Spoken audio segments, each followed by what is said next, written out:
Soomaaliya ha noolaato. Soomaaliya ha noolaato. Soomaaliya ha barwaaqowdo. Xasan Cali Khayre ha guulaysto. Very good. walaalayaal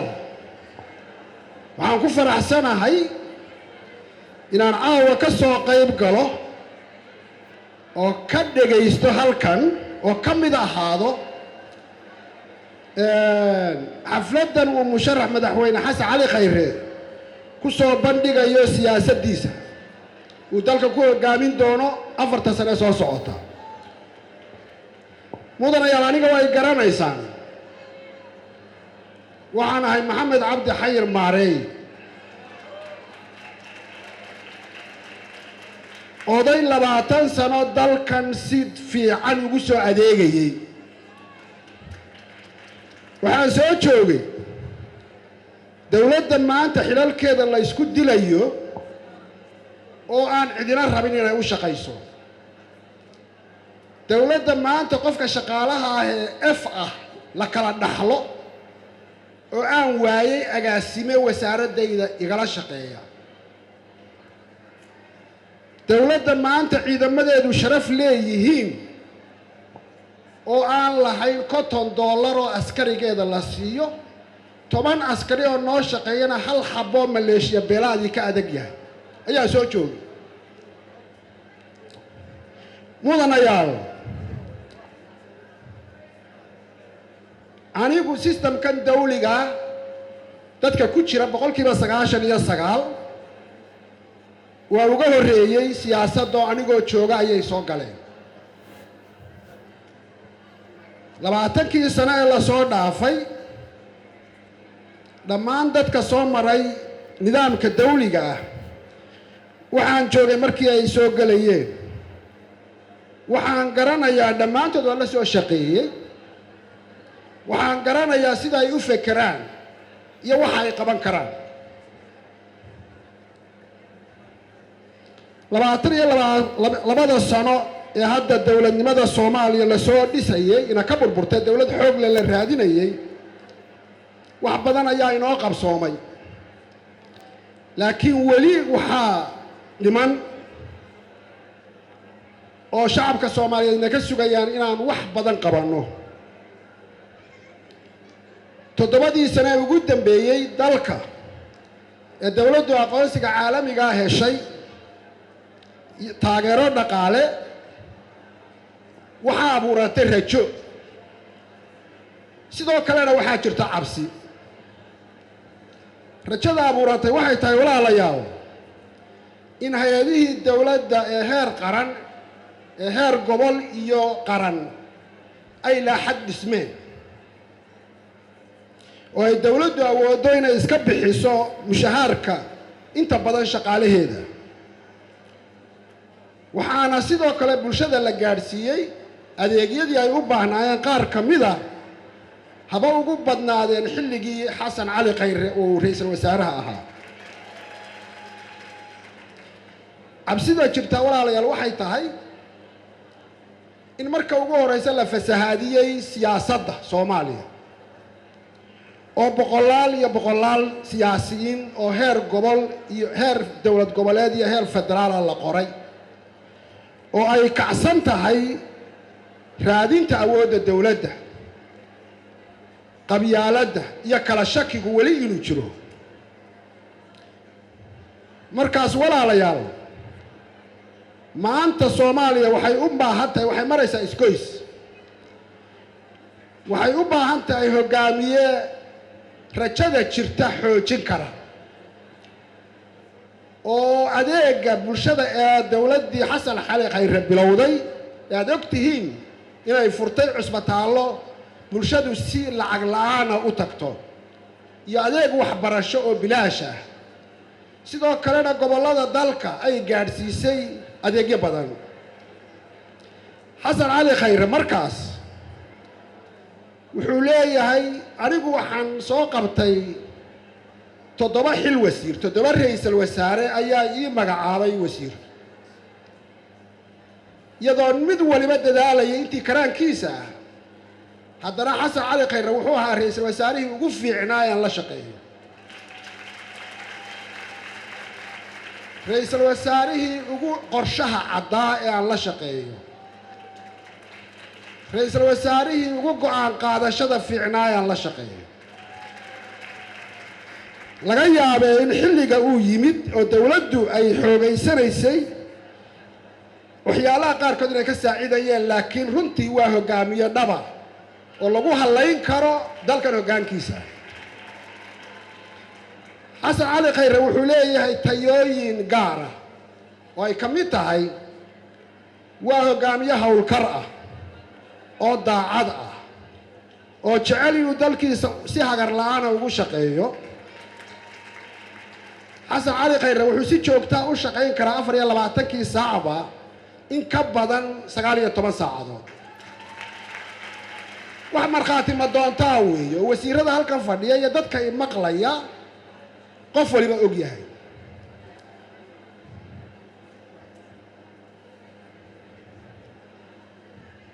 xasan cali khayre muddadii uu xilka hayay kama maqal mana arag isagoo ku dadaalaya inuu la dagaalamo corruptionka iyo inuu dakhliga xoojiyo mooye isagoo la leeyahay wuxuu hungureeyey ama wax ka qaatay cashuurta yar ee dadka masaakiinta laga soo ururiyo weligay ma arkin weliba wasiirka ganacsigaan ahaa ganacsatadu waxay ii sheegeen ama aan markhaati ka ahay inuu yahay ra'iisul wasaarihii ugu horreeyaa weligood shilin dayn ah iyo miduu isagu rabo midna weydiinin ayuu ahaa intii aan la shaqaynaya xasan cali khayre wuxuu ahaa ra'iisul wasaaraha ugu fahamka fiican qaabka uu u shaqeeyo nidaamka dawliga kii ugu xidhiidhka fiicnaa beesha caalamka iyo hay-adaha maaliyadda ee caalamka kuwaasoo aynu maanta aada ugu baahannahay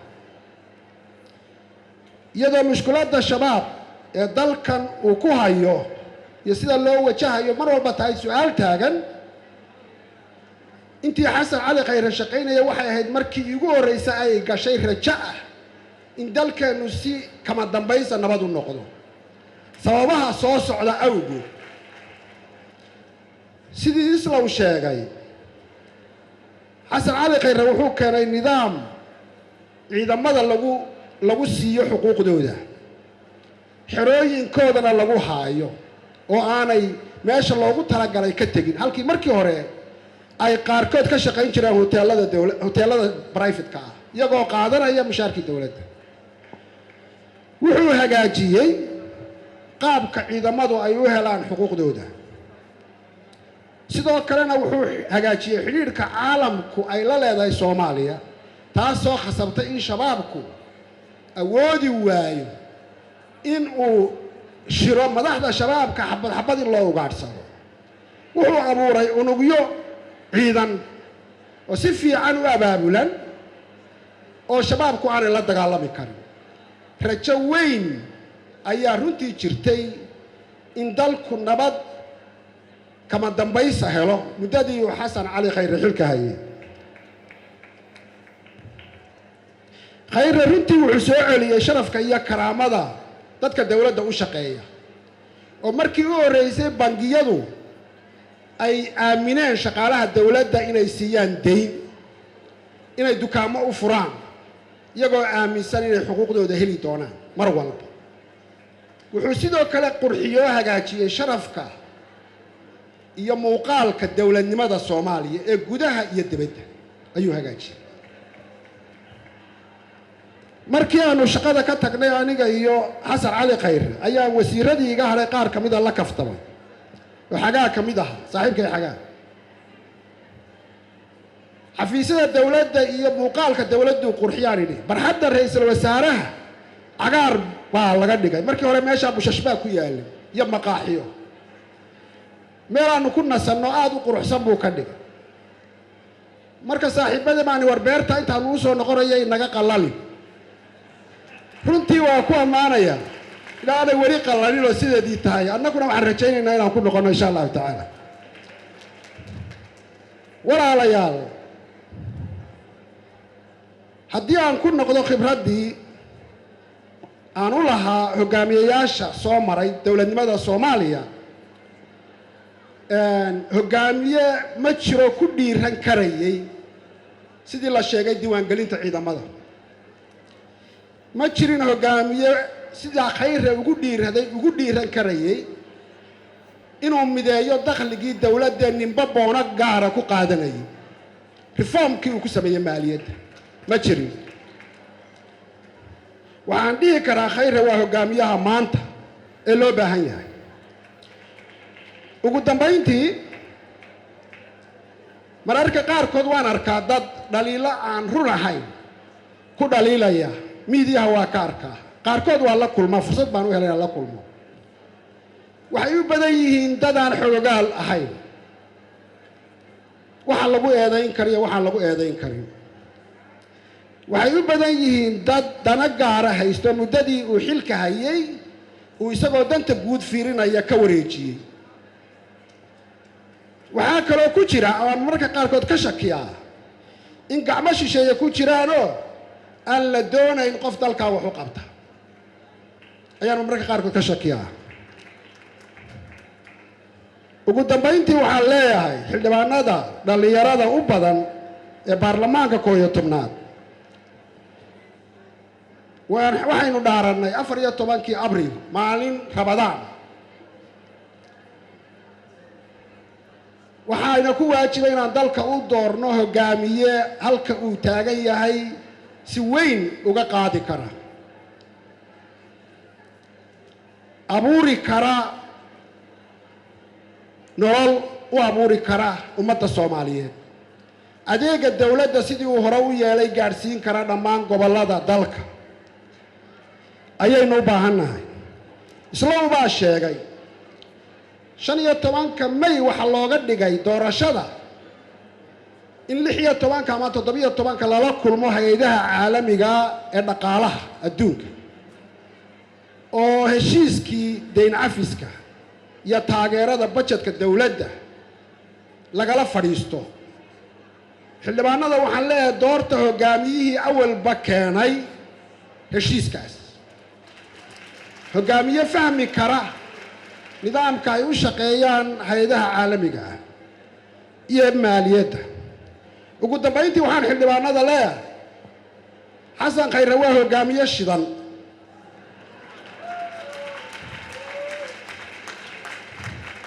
hogaamiye shidan in la doorto weey meeshuu tago wuu shidaa wuu qurxiyaa markaasi dalkeenu u quruxsanaado xildhibaanada baarlamaanka 11aad u quruxsanaadaan shaqaalaha iyo wajiga dawladda Soomaaliyeed u quruxsanaado doorta Xasan Khayre ma tati